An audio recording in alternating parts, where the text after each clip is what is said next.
Assalamualaikum students, welcome to SDMES Boys English Medium Primary School, Standard 7, Subject Science, Chapter number 1, Nutrition in Plants, Photosynthesis. Today we are going to cover our topic photosynthesis. In our last lecture, we had done mode of nutrition in plants. There are two types of mode. First one is autotrophic and second one is heterotrophic. So let's start our today's lecture. Our today's topic, photosynthesis.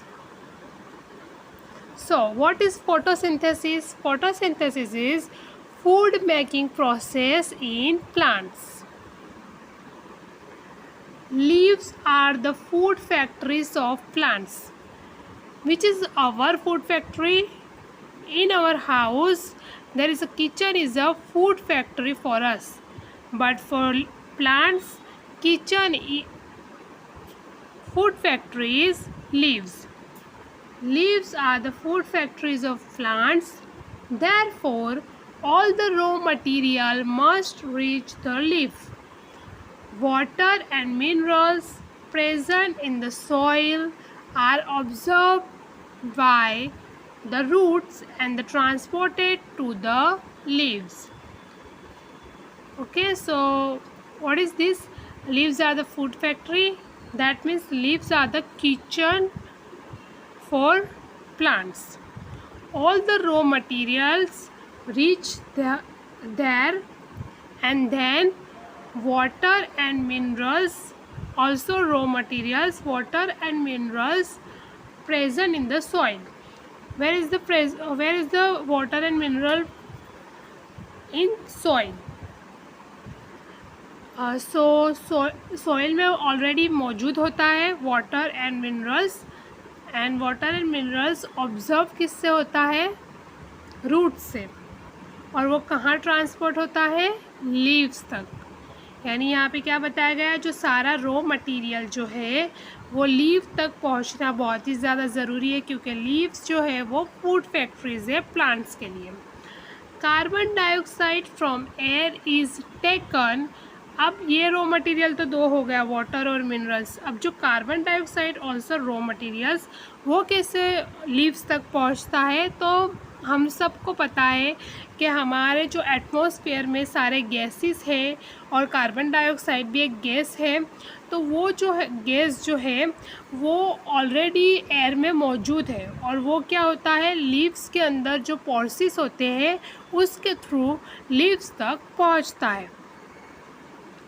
Through the tiny pores present on the surface of leaves. See, leaves के अंदर जो surface है, यानी surface यानी जो उसका जो part है, उसके ऊपर टाइनी पोर्सिस होते हैं, और उसके थ्रू क्या होता है?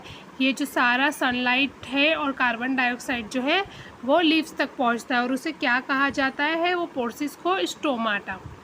Okay, next one. Water and minerals are transported to the leaves by the vessels which run like pipes.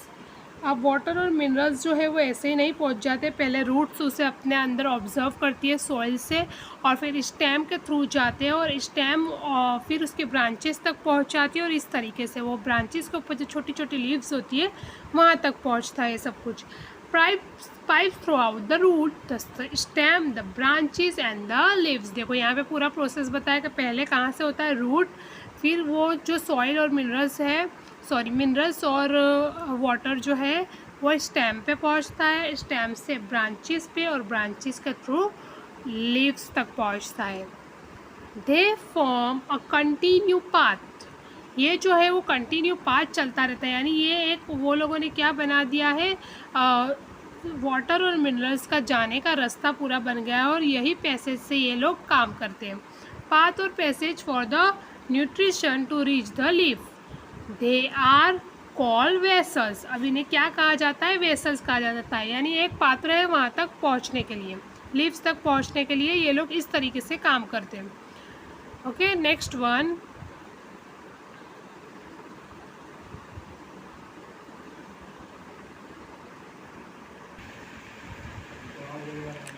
So boys, the leave have a green pigment called chlorophyll. अब ये ग्रीन पिगमेंट जो है वो कहाँ मौजूद है? ग्रीन पिगमेंट हमें leaves के अंदर, लीव्स ग्रीन क्यों दिखाई देती है? क्योंकि उसके अंदर क्या है, ग्रीन कलर का पिगमेंट है, इसलिए वो ग्रीन दिखाई देती है। It helps leaves to capture the energy of the sunlight. अब लीव्स जो है वो किसको हेल्प करती है? लीव्स को कैप्चर करने में, ये सारी एनर्जी को कैप्चर करने कौन हेल्प करता है? Chlorophyll. This energy is use to synthesis. अब ये जो एनर्जी कैप्चर हुई है वो एनर्जी जो है वो प्रिपेयर करने में, यानी खाना जो प्रिपेयर हो रहा है, फूड प्रिपेयर हो रहा है प्लांट्स का, उसमें बहुत ही ज़्यादा हेल्प करती है क्लोरोफिल, ग्रीन कलर का जो पिगमेंट है वो। अब हम लोगों को भी हम लोग खाना कब बना सकते हैं? जब हमारे में एनर्जी हो, तभी हम लोग फूड रेडी कर सकते हैं। तो इसी तरह प्लांट्स को भी एनर्जी की ज़रूरत है। तो प्लांट्स को एनर्जी कैसे मिलती है? जो ग्रीन कलर का पिगमेंट है वो सनलाइट में से एनर्जी अपने अंदर कैप्चर करता है, ये लीव्स के अंदर कैप्चर करता है। तो इसी तरीके से लीव्स को एनर्जी मिलती है और वो अपना खाना रेडी करते हैं plants.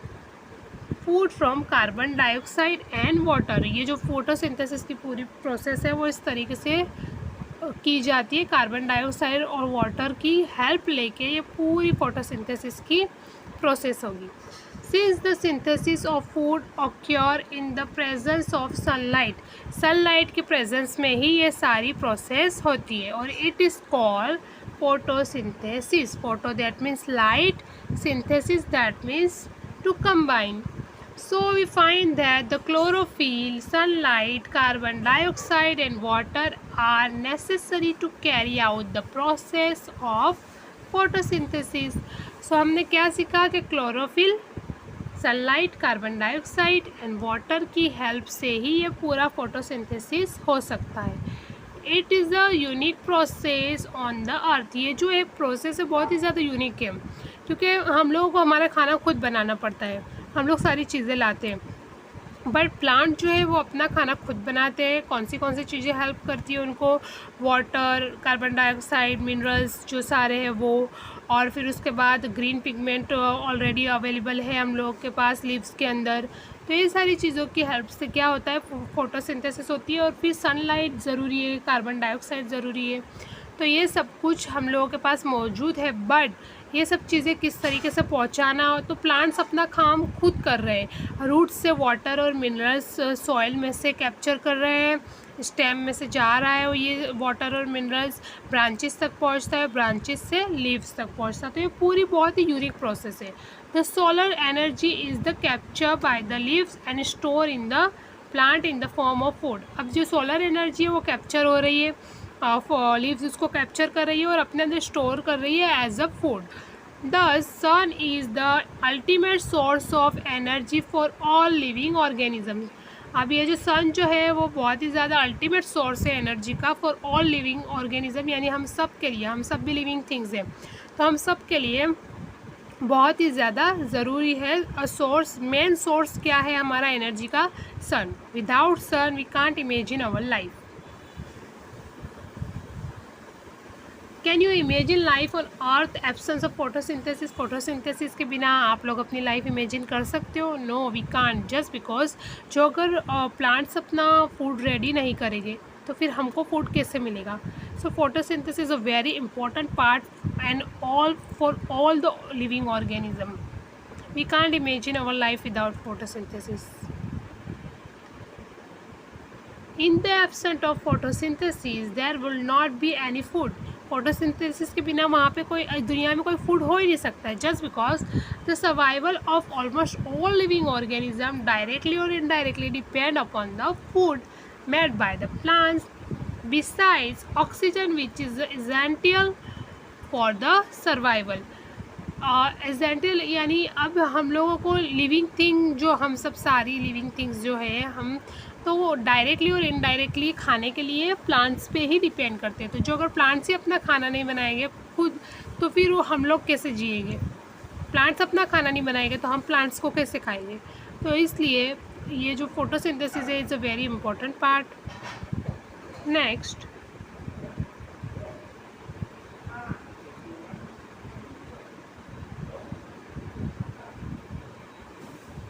in the absence of photosynthesis, life will be impossible on Earth.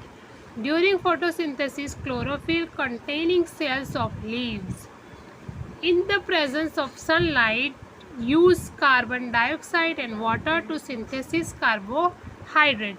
The process can be represent in an equation. अब यहाँ पे हम लोगों को इक्वेशन दिया हुआ है कि किस तरीके से पूरा ये जो प्रोसेस होता है, पहले कार्बन डाइऑक्साइड और वाटर जो है वो कंबाइन हो गया, वाटर और वो कार्बन डाइऑक्साइड फूड को लीव्स को मिल गया सॉइल के थ्रू यहाँ से, ठीक है. फिर सनलाइट कहाँ से मिलता है, सनलाइट लीव्स जो है वो सनलाइट को अपने स्टोमा के थ्रू कैप्चर करती है. फिर क्लोरोफिल जो है वो ऑलरेडी अवेलेबल है, ग्रीन पिगमेंट, ठीक है. अब ये सारी प्रोसेस होने के बाद क्या बनेगा, कार्बोहाइड्रेट एंड ऑक्सीजन. तो ये पूरा फोटोसिंथेसिस का क्या हो गया, इक्वेशन हो गया. कार्बन डाइऑक्साइड, वाटर, सनलाइट और क्लोरोफिल बहुत ज़्यादा ज़रूरी है उसके लिए, और फिर क्या बन जाता है, कार्बोहाइड्रेट एंड ऑक्सीजन. देखो यहाँ पे आप लोगों को ये फ़ोटो में भी दिया हुआ है, लाइट एनर्जी जो है वो स्टोर हो रही है यहाँ पे. कार्बन डाइऑक्साइड उसको लीव्स को मिल रहा है, ऑक्सीजन बाहर आ रहा है. देखो कार्बन डाइऑक्साइड ले रहा है फूड बनाने के लिए और फिर ऑक्सीजन बाहर आ रहा है. क्लोरोफिल लीव के अंदर पहले से मौजूद है, वाटर एंड मिनरल्स उसे यहाँ से मिल रहे हैं, ठीक है. तो पहले क्या प्रोसेस है, water and minerals plus light and chlorophyll, और फिर क्या बना, ऑक्सीजन एंड कार्बोहाइड्रेट, ठीक है. तो ये पूरी प्रोसेस यहाँ पे फिनिश हुई. During the process oxygen is release, ये प्रोसेस में क्या होता है, ऑक्सीजन रिलीज होता है. The presence of starch in the leaves indicate the occurrence of photosynthesis. Starch is also a carbohydrate. Starch क्या है, also carbohydrate.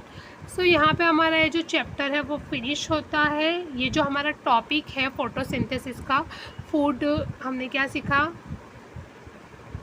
Food making process in plants. तो ये हमारा टॉपिक इसमें यहाँ हम कवर करते हैं, फिनिश होता है. Thank you for watching.